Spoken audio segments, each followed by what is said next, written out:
Assalamualaikum warahmatullahi wabarakatuh. Topik bahasan kita kali ini adalah prosesor. Baik arti kata prosesor, fungsi prosesor, maupun bagian-bagian fisik dari prosesor itu sendiri. Prosesor berasal dari bahasa Inggris yang bermakna pemroses.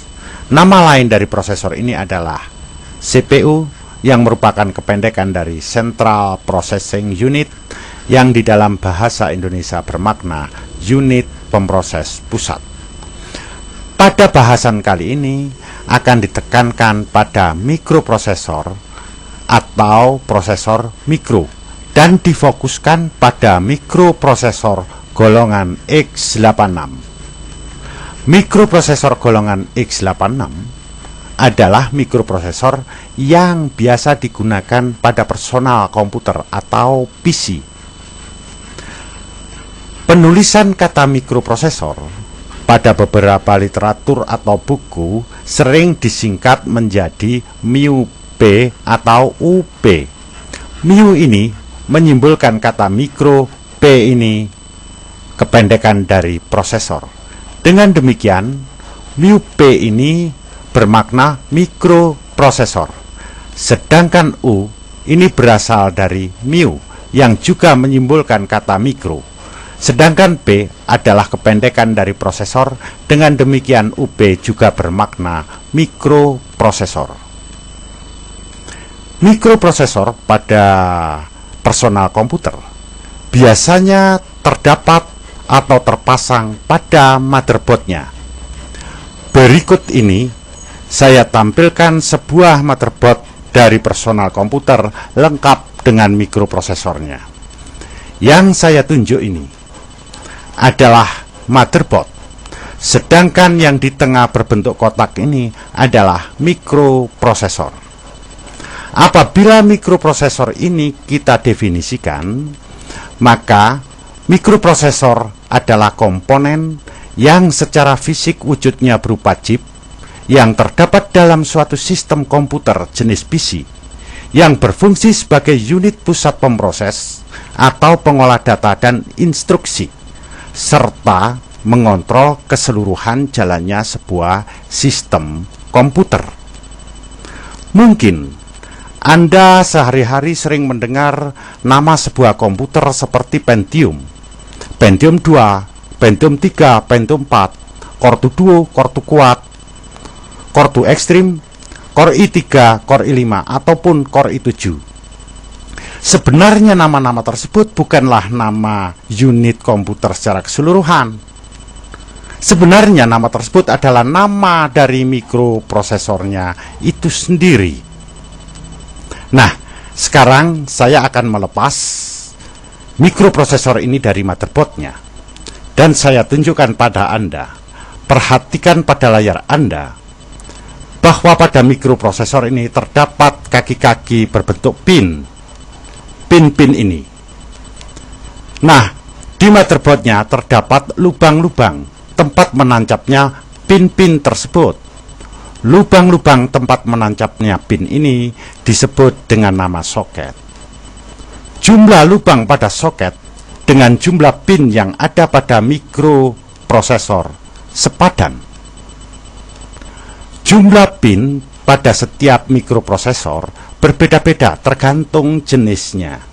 Seperti yang Anda lihat pada layar ini adalah mikroprosesor Pentium 4 yang memiliki pin sebanyak 478. Pada jenis mikroprosesor Pentium 4 yang lain, yaitu yang versi awal yang sebelum versi mikroprosesor ini, memiliki pin berjumlah 423. Saya berikan contoh yang lain. Pentium 3 itu memiliki pin sebanyak 370. Jelas di sini jumlah kaki ini tergantung dari jenis mikroprosesornya. Nah, mikroprosesor yang menggunakan pin-pin semacam ini disebut dengan mikroprosesor tipe PGA, kependekan dari Pin Grid Array. Di sisi lain, terdapat juga mikroprosesor tipe LGA yang merupakan kependekan dari Line Grid Array. Mengenai tipe-tipe mikroprosesor VGA dan LGA, perbedaannya dan kesamaannya itu akan dibahas pada sesi yang lain. Nah, pada layar Anda sekarang saya tampilkan dua buah mikroprosesor. Yang besar ini adalah mikroprosesor Pentium 3, sedangkan yang kecil ini adalah mikroprosesor Pentium 4 seperti yang Anda lihat tadi. Kalau tadi sudah kita kenal apa yang namanya pin, kali ini saya perkenalkan bagian-bagian yang lain dari mikroprosesor tersebut. Yang berwarna hijau ini disebut substrat, tempat menancapnya pin-pin tadi. Dan yang di tengah-tengah ini namanya core atau inti prosesor. Pada core inilah terjadi pengolahan data atau pemrosesan data dan instruksi tadi. Karena core ini berfungsi sebagai pengolah data dan terus bekerja terus-menerus, mengakibatkan core ini menjadi cepat panas. Biasanya di atas core ini dipasangkan pendingin khusus untuk mikroprosesor yang disebut heatsink, dan di atas heatsink itu terdapat fan atau kipas.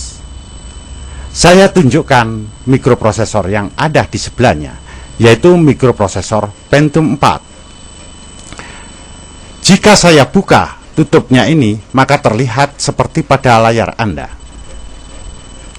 Yang tengah ini adalah core dari mikroprosesor Pentium 4 tadi. Dan core ini tertutup oleh logam yang telah saya buka tadi. Logam ini bernama IHS atau Integrated Heat Spreader, berfungsi untuk menyebarkan panas yang berasal dari core-nya itu sendiri. Sedangkan zat atau bahan antara core dan IHS ini disebut dengan nama TIM atau Thermal Interface Material.